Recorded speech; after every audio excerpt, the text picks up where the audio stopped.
vamos a leerlo desde el 1 para tener plena comprensión de lo que este texto contiene. Éxodo 20, versículo 1 en adelante. ¿Lo tienen? ¿Listos? Vamos a leerlo entonces. Y habló Dios todas estas palabras diciendo: Yo soy Jehová tu Dios, que te saqué de tierra de Egipto, de casa de servidumbre. ¿Quién habló estas palabras? Dios, ¿cierto? Así que el estudio que hemos hecho durante estos domingos acerca de la ley moral de Dios son los mandamientos que ¿quién estableció? Dios. ¿Para quién son estos mandamientos? Para toda la humanidad. Pero ¿quiénes podrán cumplirlos con un corazón dispuesto? Solo los que han creído. Versículo 3. No tendrás dioses ajenos delante de mí. No te harás imagen ni ninguna semejanza de lo que está arriba en el cielo, ni abajo en la tierra, ni en las aguas debajo de la tierra. No te inclinarás a ellas ni las honrarás, porque yo soy Jehová tu Dios, fuerte, celoso, que visito la maldad de los padres sobre los hijos hasta la tercera y cuarta generación de los que me aborrecen, y hago misericordia a millares, a los que me aman y guardan mis mandamientos. No tomarás el nombre de Jehová tu Dios en vano, porque no dará por inocente Jehová al que tomare su nombre en vano. Acuérdate del día de reposo para santificarlo. 6 días trabajarás y harás toda tu obra, mas el séptimo día es reposo para Jehová tu Dios. No hagas en él obra alguna, tú, ni tu hijo, ni tu hija, ni tu siervo, ni tu criada, ni tu bestia, ni tu extranjero que está dentro de tus puertas. Porque en 6 días hizo Jehová los cielos y la tierra, el mar y todas las cosas que en ellos hay, y reposó en el séptimo día. Por tanto, Jehová bendijo el día de reposo y lo santificó.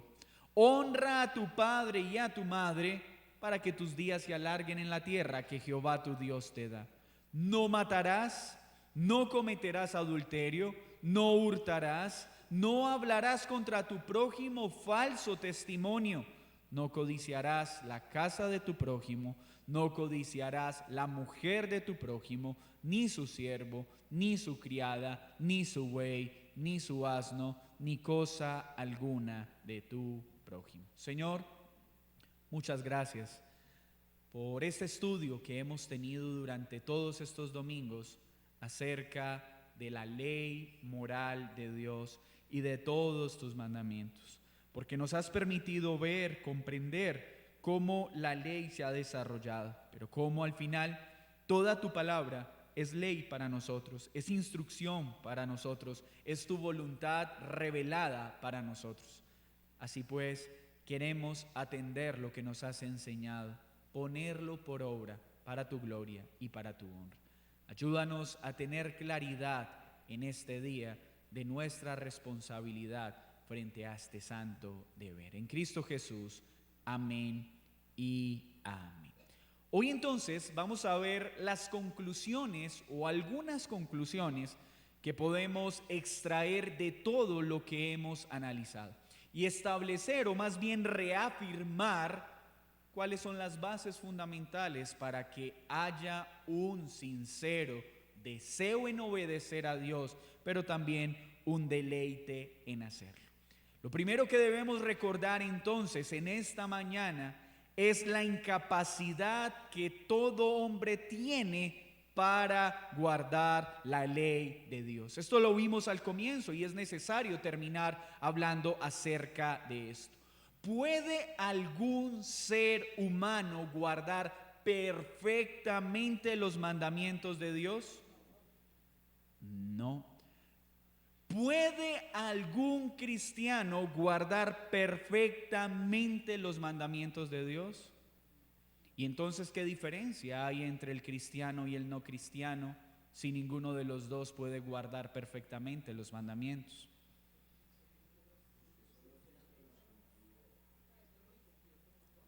La diferencia está entonces en que el no creyente no tiene deseo por guardar los mandamientos, que el cristiano tiene el deseo puesto por el Espíritu Santo, mas aunque no los cumpla perfectamente, tiene en su cuenta la perfecta obediencia de Cristo. Entonces, no podemos olvidar que desde el momento de la caída, ningún hombre puede guardar perfectamente los mandamientos de Dios, sino que a diario los rompe, a diario camina de manera contraria a lo que Dios dice en su palabra. Y esto no podemos ignorarlo, pues si no hay claridad en esto, vamos a estar esperando del muerto algo que solo puede hacer el vivo. Este fundamento debe ayudarnos a entender algo. Aunque todos los seres humanos deben cumplir perfectamente la ley de Dios, aquel que no ha puesto su fe en Cristo está imposibilitado para hacerlo, porque todas sus facultades, su mente, su voluntad y sus deseos son contrarios a la palabra de Dios. Esto entonces, ¿qué debe producir en el corazón del creyente respecto al incrédulo? ¿Arrogancia? Y es que tú no guardas los mandamientos como yo. Esto debe producir en nosotros compasión y debe llevarnos a orar por el muerto para que sea traído a vida. Entonces, ¿qué debe hacer la esposa cristiana cuyo esposo es incrédulo? Dar cantaleta exigiendo todos los días a su esposo que se comporte como un vivo. Es que tú debes ser sacerdote de este hogar. Eres tú quien tiene que orar. Eres tú quien tiene que enseñar. Eres tú quien tiene que dar ejemplo. No es una solicitud muy elevada para alguien que está muerto en sus pecados. ¿No sería más o menos como tratar de hacer que un cerdo se comporte como un pavo real? ¿Qué le diría usted a una persona haciendo tal trabajo? ¿Qué le dirías tú a alguien que compra un chonchito y está esforzándose diligentemente en convertirlo en un pavo real? ¿Tú qué le dirías? ¿Estás qué? ¿Cierto que sería como ilógico? No es locura pretender que un muerto actúe como un vivo simplemente porque se lo solicitamos. Pero no es lo mismo que sucede como padres cuando tenemos hijos que aún no han creído.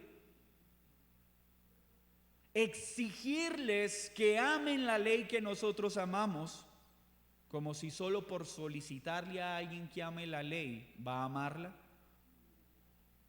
Pero ahora bien, en el rol de padres, aunque no podemos esperar que nuestros hijos amen la ley como nosotros la amamos, es nuestro deber enseñarle a que caminen en ella, porque ésta restringe su maldad. No debo esperar que ame hacerlo, no debo esperar a que se deleite en ello, pero con compasión debo enseñarle la importancia de que lo haga, no con altivez. ¿Me estoy haciendo entender? Entonces, la esposa, ¿qué debería hacer con el esposo incrédulo? Como dice la carta de Pedro: esposas, no traten de ganar a sus esposos con sus muchas palabras. Me encanta la diplomacia de Pedro. Creo que si Pedro hubiera vivido por estos lados, hubiera dicho: esposas, no ganen a sus esposos con cantaleta, sino con su conducta.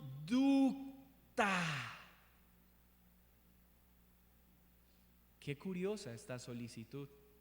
Pues una de las cosas que nos cuesta a todos los seres humanos, pero en especial a la mujer, es que dominar las muchas palabras, como dice Pedro, ¿sí? La mujer con su conducta debe mostrar a Cristo. Ahora, el esposo que tiene una esposa que no ha creído, ¿qué debe hacer? Me haces el favor y te sientas ya y me escuchas y aprendes impía cananea. No. Con amor, con paciencia y con misericordia debe ser primero un reflejo de Cristo a su esposa. Esa mujer que no cree debe ver en el actuar de su esposo la forma en que Cristo actúa con su iglesia. Esta mujer debe ver en este hombre que es creyente la paciencia que Cristo tiene con la iglesia, el servicio que Cristo da a la iglesia, para que cuando este hombre la enseñe, esta mujer que haga, se sienta tan amada que preste su oído para decir: quiero escuchar de ese Dios del que tú hablas y reflejas. Pero ¿qué haría un hombre que dice amar a Dios, que maltrata a su esposa, que es irascible con su esposa, que la maltrata con sus palabras, y luego se sienta y cerremos los ojos y busquemos la presencia de Dios? Entonces, el creyente no puede cumplir perfectamente la ley de Dios, pero sí sinceramente. Pero el creyente tiene la responsabilidad de en su casa enseñar a los miembros de su familia a amar la ley de Dios con compasión y con misericordia. Hijo, vamos el domingo a la iglesia. Papá, tú sabes que a mí no me gusta. ¿Cómo así que no te gusta? Anatema, hijo del diablo. Hijo, te entiendo y sé que no quieres, pero mientras vivas en mi casa, el amor que tengo por ti hace que no puedas ceder a tu voluntad. Necesito que vengas, y tal vez te moleste, tal vez te sientas incómodo, pero un día esa palabra que escuchas va a orar. ¿No quieres congregarte? ¿No quieres ir? Eso podrás hacerlo el momento en que tú pagues tu casa, tu alimentación, y seas libre para regular tus prácticas y tus disciplinas. Pero mientras estés en esta casa, mi amor por ti no puede llevarme a complacer tus deseos contrarios a la palabra. ¿Ven la diferencia? Porque debemos ser cuidadosos, porque nosotros somos pendulares. Pasamos de etapas en las que queremos imponerle a nuestros hijos: te paras y te vas para la iglesia y no me importa si te gusta o no. Es que como está muerto, no puedo exigirle que haga algo que a él no le nace. Necesitamos la sabiduría del Señor para aprender a caminar según Cristo y no en extremos pecaminosos. Porque a veces, queriéndonos alejarnos del legalismo, caemos en el libertinaje, y a veces, queriendo alejarnos de la permisividad, terminamos cayendo en el legalismo. Y esa tensión la vivimos cada día en nuestros roles. Cada día tenemos que estar discerniendo en nuestra enseñanza de la ley de Dios a nuestros hijos ese santo balance. Pero tenemos que estarlo haciendo y tenemos que estar autoevaluando continuamente el ejercicio de casa. Señor, ¿será que estoy descuidando mi rol de enseñarle a mis hijos a que obedezcan la ley, aunque no lo hagan todavía sinceramente porque están muertos? ¿O será que estoy poniendo una carga que no corresponde a su condición? Ese examen tenemos que hacerlo a diario. Entonces ya tenemos un fundamento. Todos los seres humanos deben ¿qué? Cumplir la ley de Dios. Pero ¿alguien puede cumplirla perfectamente? ¿Un incrédulo puede cumplir perfectamente la ley de Dios? En cambio, un cristiano, ¿cierto que no? La diferencia entre el cristiano y el incrédulo no es la perfección de su obediencia, es Cristo. Es Cristo. Y que el cristiano quiere cumplir la ley por amor, no perfectamente, sino sinceramente. Entonces, ¿por qué esto sucede? Porque el incrédulo está muerto espiritualmente. Hermanos, es necesario que entendamos esto. Y me gusta explicarlo de una forma que sé que ya muchos lo han escuchado, pero imaginemos que traemos un muerto literalmente del anfiteatro y lo colocamos acá. Cada uno pasa y pellizca al muerto. ¿Qué creen que daría al muerto por un pellizco? ¿Por qué? Uy, son bien inteligentes. Un muerto no siente. Pero si yo le digo al muerto, muerto, ¿cuánto es 2 por 2? No puede responder porque está muerto, ¿cierto? ¿Qué quiere decir Pablo cuando dice a la iglesia en Efesios capítulo 2 que todos estábamos muertos? Muerto espiritualmente significa que no puedo escuchar la voz de Dios, que no puedo ver su voluntad con claridad, que no puedo sentir por el pecado lo que debería sentir. Una persona muerta en sus delitos y pecados no responde frente al pecado como lo hace un creyente. Es por eso que a veces uno escucha personas diciendo, pero ¿cómo se le ocurrió dañar su matrimonio cayendo en adulterio con esa persona? ¿Ha escuchado expresiones así? Pero esa esposa tan espectacular que tenía, ese esposo tan espectacular, ¿cómo cayó en eso? Porque un muerto no puede ver, sentir, entender y amar la voluntad de Dios porque no está en capacidad de hacerlo, porque está muerto espiritualmente. Necesita ser traído a vida para que escuche la voz de Dios, para que sienta dolor cuando peca, para que ame agradar a Dios. De lo contrario, eso no va a suceder. Porque el pecado afectó todas las facultades del hombre. Hermanos, esta realidad va a generar dos cosas en nosotros. La primera, entender cuál es nuestro papel con el que está muerto. No es menospreciarlo.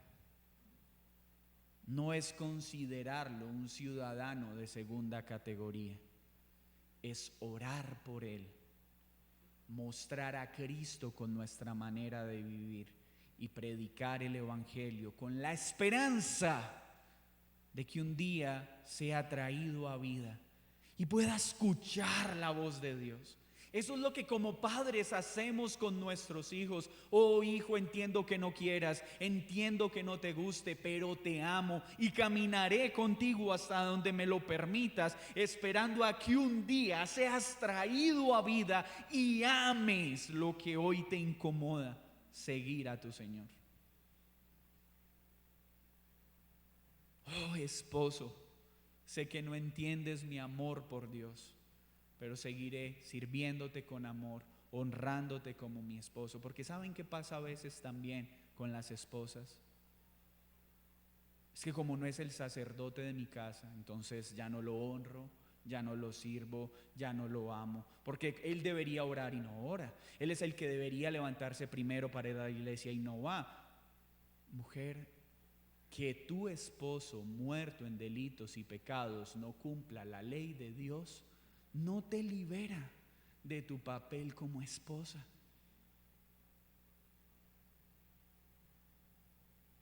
Cuando una mujer denigra de su esposo aún siendo incrédula, está faltando a su rol, al incrédulo, está faltando a su rol. Lo mismo con los esposos. ¿Sí me hago entender con esto, hermanos? Lo mismo como padres. ¿Qué más entonces debe quedar claro en esto? Algunos pueden preguntarse, ¿Dios exige a todo hombre que cumpla la ley de Dios? Sí, Dios es juez justo y le dice a todos los hombres, todos sin excepción, deben cumplir mis mandamientos. Por eso el día del juicio los descargos serán conforme a ¿qué? A la ley de Dios, por causa de la manera en que hemos vivido, conforme o de manera contraria a lo que Dios dejó plasmado. Pero algunos dicen, y entonces, ¿no es Dios injusto al exigir que cumplamos algo que no podemos cumplir? Ya sabemos que el incrédulo no puede. Ahora, al creyente, ¿Dios le ordena que cumpla perfectamente la ley?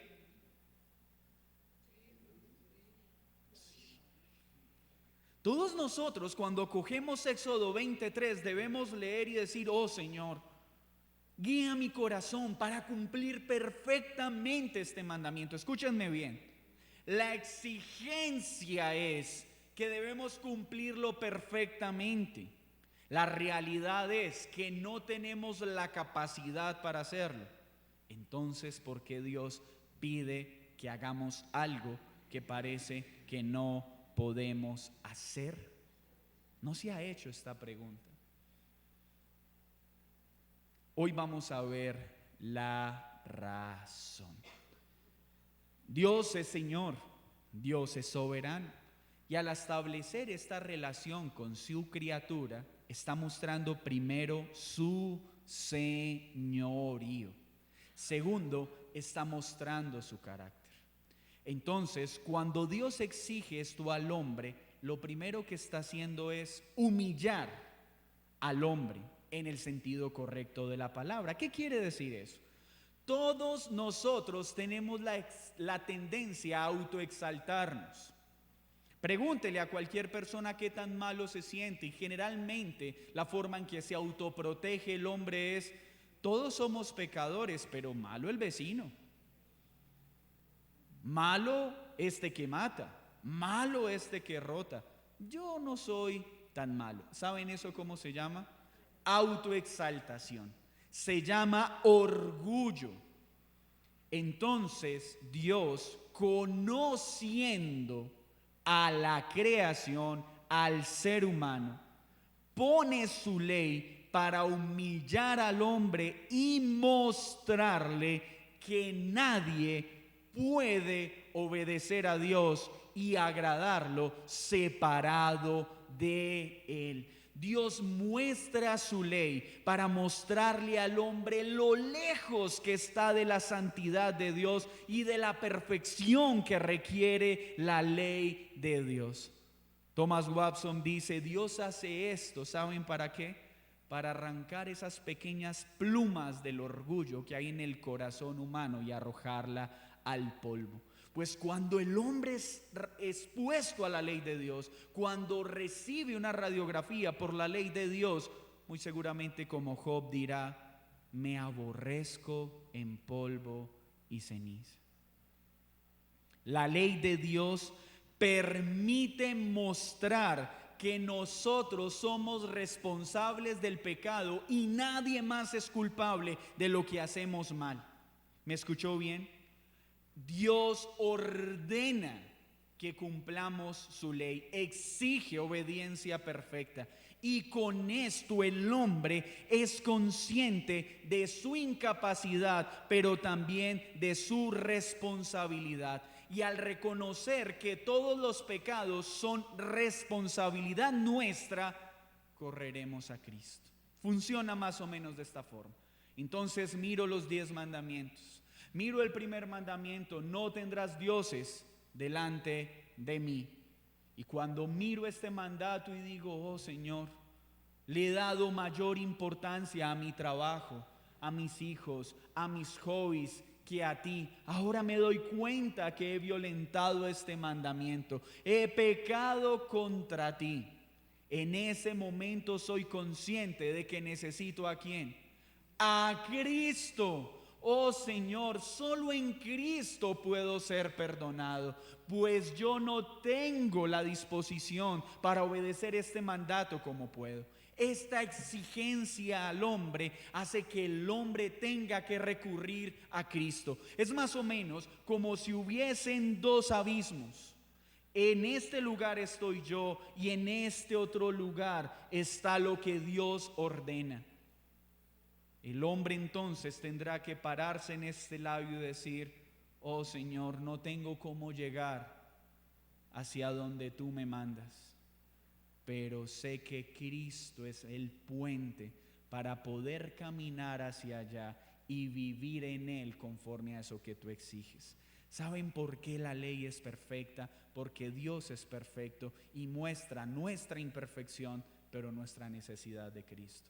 Porque al ver la ley, al final todos tenemos que decir que somos culpables, que todos merecemos la muerte. ¿Esto a dónde nos lleva? A Cristo. Hermanos, la ley expone nuestro pecado y nos asegura que sin Cristo es imposible. Qué hermoso es nuestro Dios. Así pues, el creyente mira atrás y dice como Pablo: Señor, gracias, porque no estoy donde estaba antes. Pero vuelvo y miro la ley y tengo que decir: oh Señor, cuán lejos estoy de ser lo que debo ser. ¿Y a dónde iré entonces? ¿A quién correré? A Jesucristo, a mi amado, a mi Señor, a mi protector. Hermanos, esta obediencia es para salvación. Debemos obedecer perfectamente a Dios para ser salvos. Si la obediencia perfecta a Dios es la que nos provee la salvación, ¿quién acá puede salvarse? Esta es una de las debilidades del arminianismo. Porque el arminianismo en un sentido dice entonces debemos cumplir la ley, pero quien no cumpla perfectamente la ley de Dios entonces perderá la salvación recibida. Quiero aclarar algo. El arminianismo tiene cosas que no podemos ignorar como erróneas. Pero es necesario reconocer que allí hay hermanos que aman al Señor fervorosamente, pero sufren, ejemplo, en un terreno como este. Piensan lo que implica para una persona cada vez que peca sentir que ahora su nombre es borrado del libro de la vida. Piensa en cuán agobiante es para una persona cada vez que falla en su deber tener la sensación de que otra vez está condenado. Pero la Escritura nos enseña que cada vez que un creyente peca, no pierde la salvación, sino que debe correr a Cristo para recordar su perfecto perdón. Y en Él renovar nuestras fuerzas para seguir caminando hacia adelante y obedeciendo su preciosa y perfecta ley. Entonces, ¿podemos exigir perfección al creyente? Sí, hermanos, debemos ser perfectos. Esa exigencia debe estar delante. Debemos ser como Cristo. Y cada día debemos anhelarlo. Pero sabemos que esa perfección en este lado de la eternidad nunca la alcanzaremos. Pero sinceramente cada día busco derribar los ídolos que a diario se quieren levantar en mi corazón. Con diligencia cada día soy cuidadoso de la forma en la que uso el nombre de Dios para no usarlo de manera irresponsable. Cada semana le pido al Señor que me ayude a crecer en la comprensión del día domingo y a guardarlo con mayor fervor. Cada domingo me examino y le digo: oh Señor, ayúdame a amar más este día que el anterior. Porque sé que puedo crecer cada día en mi obediencia. Estamos anhelando crecer en ello. Cuidado con este peligro, porque algunos, al saber que la salvación no se pierde, entran en un estado de liviandad que no es bíblico. Pues al final, si honro o no honro a mis padres, me voy a salvar. Al final, si voy o no voy a la iglesia, el amor de Dios por mí no cambiará. Cuidado, porque esas afirmaciones no pueden salir de un corazón que ama a Cristo. Un corazón que ama a Cristo podrá lidiar con no querer ir el domingo, pero podrá decir: Señor, sé que si no voy a la iglesia mi salvación no se pierde, pero he de perderme un día escuchando tu palabra. He de perderme el beneficio que tú me concedes cada domingo al tener comunión con mis hermanos. He de perderme la oportunidad de sentarme a la mesa y participar de la Santa Cena del Señor. He de perderme la oportunidad de que mediante la palabra tú transformes mi corazón y me hagas como tú. Sí, Señor, mi salvación no se pierde, pero la razón por la que me congrego no es por temor a perderla, es por amor a ti, por amor a tu palabra y por amor a mis hermanos. Qué gran diferencia.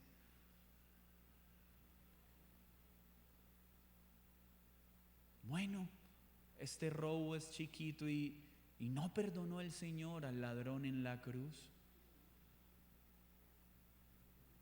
No, aquel que ha creído tendrá la oportunidad delante de robar y podrá decir: Señor, sé que si robo no pierdo mi salvación, pero he de robar para dar un mal testimonio del Dios en el que creo. He de robar para causar que los hombres burlen tu nombre al ver a alguien que dice amarte haciendo algo que te es desagradable. Aunque no pudiera perder mi salvación, hoy quiero guardar este mandamiento por amor a ti y no por miedo a las consecuencias. ¿Notan cómo debemos cumplir la ley? ¿Notan ese hermoso balance? Así que cuando veo la ley digo: claro que esa es la vida que debo vivir. Pero ya no lo hago desde la agonía de aquel que se ve y dice: pero jamás podré llegar allá. No, lo hago desde la alegría de aquel que sabe a dónde debe llegar, que está seguro que tiene el Espíritu Santo que cada día nos conduce hacia allá. Tiene la alegría de saber que estoy lejos de donde empecé, pero aunque me falta mucho para llegar allá, la buena obra que Cristo empezó en mí no quedará inconclusa. Cada día quiero amar más su ley y obedecerla, no para salvarme, no para ganarme reconocimiento ante los hombres, no, porque sé la delicia que es vivir conforme a tu ley, porque ya no lo hago por miedo, sino por amor. Ese es el deseo que consume tu corazón. Es la razón por la que hoy te congregaste. ¿Por qué estás hoy sentado en este lugar? ¿Porque quieres conocerlo más? Porque si estás acá simplemente para que tu pareja no te dé más cantaleta, estás por una motivación equivocada. Pero aprovecha esta oportunidad para decir: Señor, vine por la razón equivocada, pero ahora quiero estar sentado acá por la razón correcta. Porque necesito conocerte, necesito amarte, necesito deleitarme en ti. Mis hermanos, cuando hablamos entonces del cumplimiento de la ley, debemos entender este precioso balance como un bien para el hombre, no como un intento de esclavizar al hombre. La ley tiene el poder de mostrar nuestro pecado, pero la ley no tiene el poder para salvarnos. La ley nos muestra la necesidad de Cristo, pero la ley no produce en nosotros el deseo de obedecer a Cristo. Es Cristo el que nos da su Santo Espíritu para lograrlo. Ahora, empecemos a aterrizar esto de la siguiente forma. Ya sabemos lo que Dios exige. Él exige una obediencia ¿qué? Perfecta. Esa es su exigencia, porque Él es santo. Y esta exigencia que muestra nuestra incapacidad de hacerlo, y esto es bueno porque ¿qué hace? Humilla nuestro carácter. Hermanos, si siendo incapaces de cumplir perfectamente la ley de Dios somos orgullosos, ¿se imaginan donde verdaderamente pudiéramos cumplirla? Si siendo pecadores todavía a veces nos levantamos y miramos al otro: es que en la iglesia nadie ora como yo. No conozco uno que dé como yo doy. Yo veo hermanos que en la iglesia dan mercados, pero solo con huevo. Yo sí lo doy con carne y pollo. Hermanos, así somos. Perdónenme que utilice estos elementos prácticos, pero quiero mostrar nuestra condición. No conozco un hermano como yo que no falte a ninguna reunión de la iglesia. Si así somos orgullosos.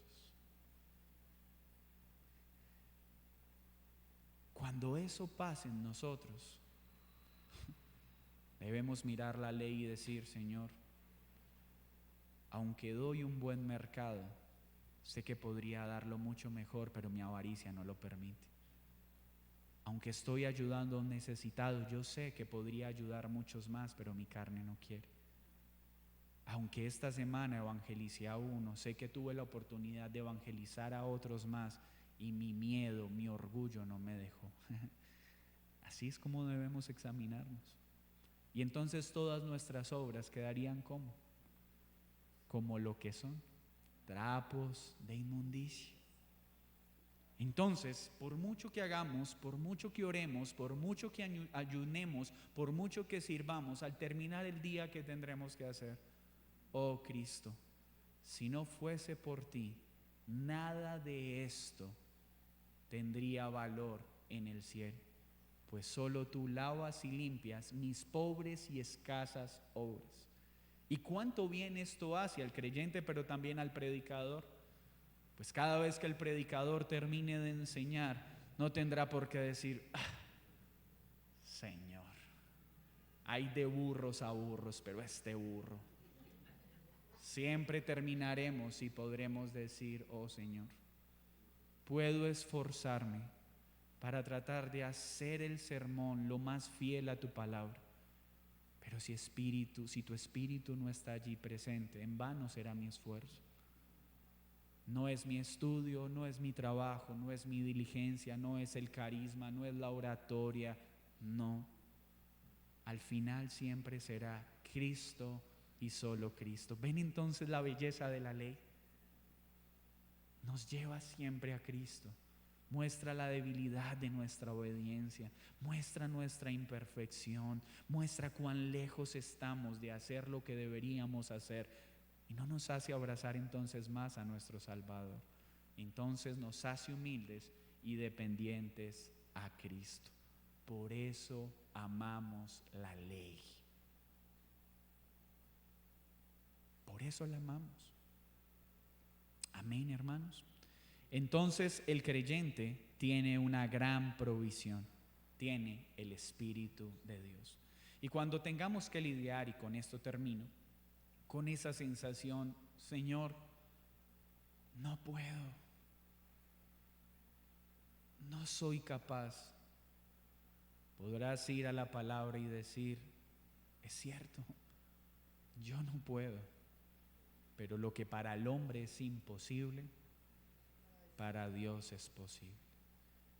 Y cuando veo mi santo deber de obedecer sus mandatos, y veo mi dificultad para obedecerlos, debo recordar algo, querido creyente: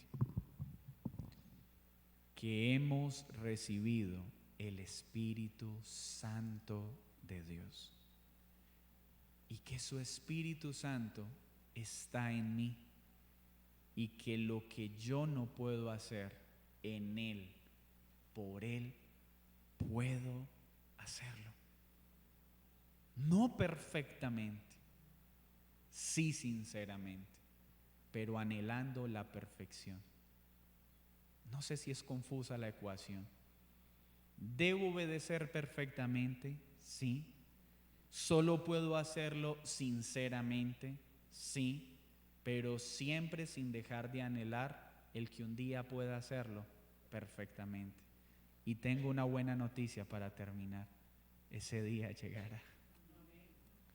Un día seremos glorificados, recibiremos cuerpos que solo harán una cosa: amar a nuestro trino Dios y obedecerlo perfectamente por el resto de la eternidad. Qué gran Salvador tenemos. Hermanos, ¿preguntas hasta acá? ¿Una pregunta?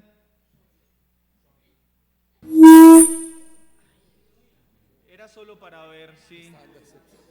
Sonido. Yo tengo muy buen tono de voz. Ay, mi tono de voz es alto. Sí. Es para que salga en el video. Me surgieron dos preguntas. O dos preguntas, sí, dos preguntas. La primera, en ese cumplimiento de la ley, cuando se está en convivencia, pareja, hermanos, hijos, y el otro no comulga con las Está actuaciones muerto en nuestras. sus delitos y Exacto, pecados. exacto. Y yo tengo que mostrar a Cristo que estoy tratando de llegar, y es mi anhelo, porque entendí perfectamente que es mi anhelo, más es la perfección que Él exige de mí. ¿Hasta dónde se llega a ser cómplice de que el otro abuse de ese cumplimiento de la ley? Excelente pregunta. Hablando en la Esa es dinámica una. familiar, ¿Le hago la otra te de una respondo vez? esta primera y ya hacemos la segunda. Listo. La Escritura prevé esto y lo responde de una forma muy sencilla. El creyente está llamado a ser astuto como serpiente y manso como paloma. En palabras de esta región, mansos. Eso es muy propio de nuestra cultura. ¿Qué quiere decir? Que mi obediencia a Dios también está regulado por los principios que Él exige. Es decir, mi interés por ser un ejemplo al incrédulo está regulado porque no puedo hacer nada contrario a lo que Dios exige. Supongamos, un esposo incrédulo que quiera llevar a su esposa a cometer prácticas sexuales contrarias a la Escritura. Pero es que usted es cristiana y usted debe hacer lo que su esposo le manda. Sí, esposo, hasta donde la Escritura me lo permite. Mi amor por ti y mi obediencia a Dios no me habilita a aceptar las solicitudes que tú haces de querer desobedecer a Dios. Entonces, aunque te amo, esto que me estás pidiendo no debo hacer. Ejemplo, si un esposo o una esposa cometiera infidelidad y apelara, pero es que tú debes perdonarme, así como Cristo perdonó a la iglesia. Estos son casos reales, porque los hombres muertos son muy hábiles para utilizar las verdades de la Biblia para su propia conveniencia. O el hombre que saca y le da una bofetada a su mujer y entonces, pero es que la palabra dice que si te doy en una debes poner la otra. Esto pasa en la vida real. Les estoy citando ejemplos que uno escucha en consejería. ¿Qué debo decirle? No, la palabra no me permite ser cómplice de tu maldad y tengo que pedir límites conforme también a la Escritura. Segunda pregunta. La segunda pregunta va a ese hecho de cuando estamos tocados por el Espíritu Santo y sabemos que hemos actuado mal en cualquiera de los mandamientos, y uno sabe que con Dios es más fácil que sin Dios. Y llega de rodillas a Él a pedirle: no soy capaz en mis fuerzas, pero en las tuyas sí.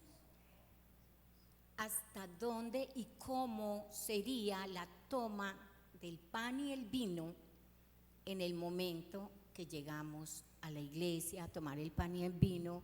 Porque es que a veces el ser humano también se latiga, se autocastiga. Entonces quisiera como un poquito de claridad en eso. Gracias. Muy buena pregunta. Entonces, esa pregunta tiene dos partes. Respecto a cuán imperfecta es nuestra obediencia, esto nos lleva a un continuo arrepentimiento. Un gran historiador o hombre de fe de la historia dijo: oh iglesia, tenemos que estarnos arrepintiendo de nuestro arrepentimiento. ¿Esto qué quiere decir? O sea, reconozco mi pecado, pero asimismo reconozco que mi reconocimiento no es como debería reconocerlo. Sí, entonces debo estar continuamente diciendo, Señor, sé que aunque me está doliendo el pecado, no me está doliendo en la proporción que debería doler. Sé que aunque estoy haciendo lo malo, no me estoy apartando con la velocidad que debería ser. Pero para solucionar esa misma encrucijada, es interesante lo que dice Primera de Juan, ¿cierto? Cuando dice, el que diga que no tiene pecado, ¿es qué? Es un mentiroso. ¿Quién puede sentarse en el momento de la cena confiadamente a comer el pan y tomar de la copa libre de pecado? Ninguno, ¿cierto? Porque todos hemos pecado. Hermanos, hoy hemos pecado. Desde que nos levantamos, pecamos, porque no adoramos a Dios como debimos haberlo hecho. Porque muchos de nosotros, por el afán de llegar a tiempo, no oramos, no buscamos su rostro. Porque muchas parejas aquí discutieron mientras iban por el carro, porque la esposa prefirió hacer una cosa, el esposo prefirió hacer otra. ¿Quién no peca? Entonces, cuando hablamos de examinarnos en el momento de la cena no dice quien haya pecado no puede tomar de los elementos, pues de esa forma nadie podría hacer. Lo que la cena del Señor invita a hacernos es, primero, recordar que la cena del Señor es solo para creyentes, pero no para creyentes perfectos, sino para creyentes que sinceramente cada domingo se sientan a la mesa y delante pueden reconocer, Señor, estoy a la mesa no por la calidad de mi obediencia, sino por tu perfecta obediencia. Entonces, debemos examinar cada domingo es cuando mis pecados no están siendo tratados diligentemente. Una cosa es la seguridad de que todos los días pecamos, ¿cierto? Pero otra cosa es que estoy haciendo, ejemplo, estoy en fornicación. Sé que es pecado y no estoy haciendo nada para apartarme de ella. Eso es un pecado que muestra que no hay arrepentimiento, que no me estoy apartando de él. Me he vuelto una persona irascible continuamente y todo el tiempo estoy respondiendo mal, estoy maltratando a mi esposa con mis palabras, estoy maltratando a mis hijos. Ahí no hay un pecado arrepentido. Pero si preciso el domingo antes de salir de la iglesia, grité a mi esposa, ¿cómo puedo saber si estoy arrepentido? Es porque hay dolor. Y es porque antes de ir a tomar la copa y comer del pan, voy a acercarme a mi esposa a decirle, esposa, no te hablé de forma adecuada, perdóname. Eso es arrepentimiento. Pero si lo que hice es, y bien merecido se lo tiene, porque si usted no me hubiera respondido así, yo le hubiera gritado, ese hombre no está arrepentido. Ese hombre está practicando sistemáticamente su pecado, por tanto no debería tomar la cena del Señor. Entonces, cuando hablamos del examen, estamos hablando es cuando estoy en un pecado del cual no me estoy apartando, del cual no estoy pidiendo ayuda, no estoy buscando cómo mortificarlo, entonces no hay arrepentimiento. Un pastor enseñaba algo muy valioso y decía, hay creyentes que tienen, se llama una mente hiperactiva, algo muy parecido a lo que le pasaba a Lutero. Dice la historia y narra Lutero en su diario que cuando él iba a confesarse, los sacerdotes querían correr porque las confesiones con Lutero eran de 3 y 4 horas diarias y estamos hablando de un hombre que vivía encerrado en un monasterio. Y lo peor, cuenta la historia, es que después de salir 4 horas de la confesión, daba 3 pasos. Señor, acabo de acordarme de otro pecado que no he confesado, y volver a entrar era otra hora y otras 2 horas. Pero esta mente inquieta debe aprender a ir a Cristo y a encontrar en Cristo que Él nos ha librado no solo del poder del pecado, sino de la culpa que produce el pecado. Cuando nos examinamos y hay sensación de culpa, esa culpa debemos llevarla a Cristo, porque Él también la quita. Él la pagó en la cruz, Él la tomó sobre sí. Entonces el balance está en no usar el perdón para estar tranquilo mientras estoy siendo iracundo, violento, en inmoralidad, en prácticas sistemáticas de pecado, para decir, bueno, el Señor ya pagó. Eso no es bíblico. Pero entender que siempre que nos sentamos a la mesa lo hacemos como pecadores imperfectos que están luchando diligentemente con el pecado. ¿Responde eso a la pregunta? Fernando quiere decir algo. Bueno, hablando del tema que estamos hablando, que es básicamente el proceso de santificación, hay una frase de John Newton que creo que nos puede dar muchas luces en este tema. Él dice, no soy el hombre que debía ser, no soy el hombre que quisiera ser, no soy el hombre que espero ser, pero por la gracia de Dios no soy el hombre que era. Entonces, el hombre que debía ser, un hombre perfecto, el hombre que quisiera ser, un hombre perfecto, el hombre que espero ser, un hombre perfecto ante Dios. Nada de eso lo puedo lograr, pero lo quiero, lo anhelo, sé que es mi deber. Pero por la gracia de Dios estoy cambiando, no soy lo que era. Yo creo que básicamente eso nos puede ayudar a ubicarnos en esta posición del proceso de santificación. Amén. Lo mismo que en Éxodo 20, cuando el Señor dice, yo soy Jehová tu Dios, básicamente la raíz de nuestro pecado es no reconocer que Él es Dios y que nosotros somos criatura, que Él es quien establece las cosas y nosotros quienes las obedecemos. Ese debe ser un principio de obediencia, poder reconocer que solo Él es Dios y nosotros criaturas, y que por eso Él tiene el derecho a establecer qué hacer y cómo hacer, y nosotros la obligación de obedecer. Amén.